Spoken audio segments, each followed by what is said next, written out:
Hi guys, welcome back. This is 20 Gaming again by another Girls Frontline 2. In this video, as you can see, I have like a presentation for you guys to talk about. Okay? So, are you getting, if possible, Klukay like for me, I'm a free-to-play player. I'm gonna be skipping Centurisi. Okay? I'm skipping Centurisi, Centurasi, whatever you want to call her. Because I'm not quite sure. I'll try to save up. We want to see Klukay. Hopefully, Klukay will be coming in on the next banner, but we're not quite sure yet. But the data mine suggests otherwise. But still, take it as a grain of salt. It's just an outlier or just a guide for you to like prepare that she's coming in earlier than expected. But it's not really 100%. But still for a fact that Klukay is an OP character to have. But the thing is, as a free to play, we're not talking about dolphins, we're not talking about whales. I think as a free to play, if you're a free to play player, my suggestion is, for me, is I'm not gonna be V3ing Klukay. I'm not gonna V3 Klukay despite her enticing ability of that's why I'm pointing up and down with regards to V0 and V3 because it's very enticing at V0. So her ult is the crushing drift. Select one tile with a cross shape area from 4 to 8 tiles. Drop that ult. Corrosion damage equal to 100% of your attack. Power to all enemy targets within 5 tiles wide path. Gaining 6 tiles of additional movement. If 2 or more targets are killed, you can use this skill again up to 1 time. So you can do it again if you killed another enemy or 2 enemies at the same time. But at V3, that circumvents that removes that option that you need to kill the enemy. You just need to hit them both. So it's written on the V3, each enemy target hit increase damage by 10%. It increases again the damage up to 50%. 10% up to 50%, so it stacks up to 50. If the target is a boss, damage is directly increased by 50%. If 2 or more targets or a boss are hit, doesn't mean that you need to kill them. You can use this skill again before attacking. Apply defense down. It includes defense down and toxic invasion to the target lasting for 2 turns. That's quite a big of a jump together with the V0, V3. But I feel like the game is still new in a sense that we're not even a year in. And most likely these characters are coming in rerunning. They're not like a collaboration character. And what can we see? The thing with Girls Frontline 2 is they're mixing things up, trying to keep us guessing on when are they putting up characters so that we would be spending our hard-earned resources, and then if our resources are gone, then we'll be the one spending. We don't have a choice but to spend. But again, having these kinds of like leaks, guides, and like kinds of like data mines that will give us like a bit of a small light through that tunnel to guide us moving forward. That's why I'm saying that like there's lots of reruns coming in. You've seen Suomi rerunning. You've seen Ulrid rerunning.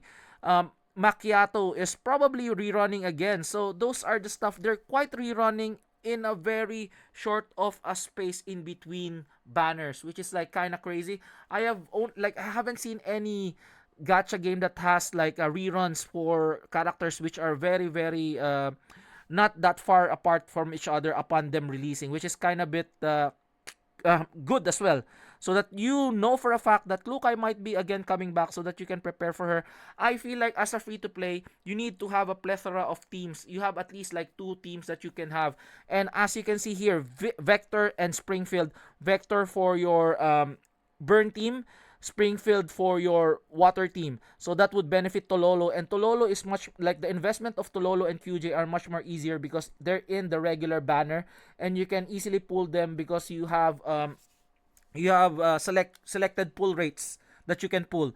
So earlier I got Planeta already as a weapon for Tololo. Finally I have gotten the Planeta, which is like fairly accessible there in which one do you want to choose on the procurement on the regular banner. So hence me getting that Planeta for my Tololo, which is she's much better compared to like she's using her like just like her old like SR weapon. Like much better her SSR weapon. So again, the investment of QJ and Tololo is very low compared to going for V3 Klukay. Because if you go to V3 Klukay, there's gonna be an impression that you might fail the 50-50. What if you fail the first 50-50? So from if you're lucky enough to get her 100% on 4 pulls, that's crazy. That's crazy luck. But most likely you're not gonna be getting that. So you need at least 4 copies of her, 1 copy that you pull her, and then 3 more copies to make her V3. That's a bit like a hard pill to swallow if you lost two 50-50s on a Klukay banner wherein you need to like summon 5 times. Or maybe you might be summoning for 8 times if you're not that lucky. Like, not 8 times, because like the second pull would be 100%.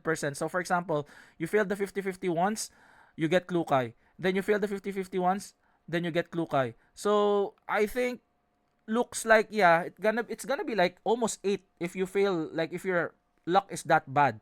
But I feel like investing yourself on a V1 Vector and V1 Springfield, I think it's much more of a good decision for a free to play than V3ing Klukay. V0 Klukay with V1 Vector, V1 Springfield, I think is the way to go. Problem is we don't know when would Vector come and Springfield would come.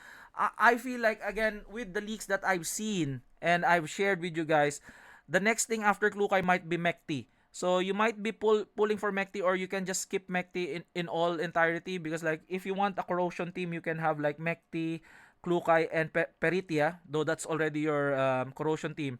And then like you can mix and match as well. I think pairing with like Springfield Tololo, Vector, and QJ are really, really good combinations moving forward. It's much better to spread your units much more wider of a base, because like again, you can borrow Klukay in your Gunsmoke Frontline. Okay, that's the only time you can borrow Klukay, but any other like content on your account, if you have a built QJ, if you have a built Tololo, most likely you'll be able to get them sooner or rather than later if you're trying to like invest time on the game.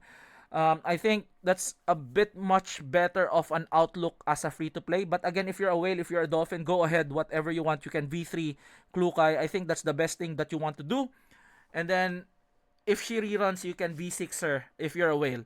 But again, if you're free to play, I think that's what I'm gonna be doing. I was like under the impression that I'm gonna be trying to V3 Klukay, but I'm computing my summons, I'm computing my resources. I think it's not gonna be happening. So I might be getting just one copy of her and then move forward on hoping for Vector comes in. Might be Springfield coming in on the half anniversary, but we're not quite sure again. So again, it's all about speculations, but know for a fact that if there's smoke, there's fire. So we'll see. But like, comment down below, what do you think about this kind of like outlook as a free to play perspective? Are you, for me, V0 Klukay? I know that like V3ing her would really, really mean a lot with regards to her ult. She's gonna be usable on any other, like it's gonna be much more easier for you to clear content moving forward. But again, there's still bosses, like you need still 2 teams or like at least 3 teams moving forward on some of the other content, and you need to have at least like a team that can give damage to all of those required teams that you need to do. And you only having one strong team, I think it's not that great. I think spread your units much wider in a sense right now. I think QJ at the moment in CN is still meta. Tololo is still meta. Paired with Springfield, paired with Vector, they're gonna be much more OPR moving forward, and the investment much more lower compared to doing your V3 Klukay and then failing that 50-50. It's gonna be painful. So yeah, I would like to hear from you guys down below. What do you think? Would you be summoning for Klukay at V0, or you're just gonna do and V3 her? It's all up to you. It's all your account. But it's just me giving you a heads up, like just to put out a wrench there on your idea. It's just like we're bouncing ideas to each other while we're talking about this stuff. It's all about discussions. But like, I think that's gonna be my plan moving forward. Getting V0 Klukay and then wait for Vector and Springfield moving forward. Because like, again, getting resources is quite hard, and the pull rates is quite very, like the rates are very bad in a sense. It's a Genshin rate. And yeah, that's it. That's it for me. What do you think? This is again 2000 Gaming, and I'll see you guys on the next one. Peace out. Bye bye. Bye bye. Bye bye. Bye bye.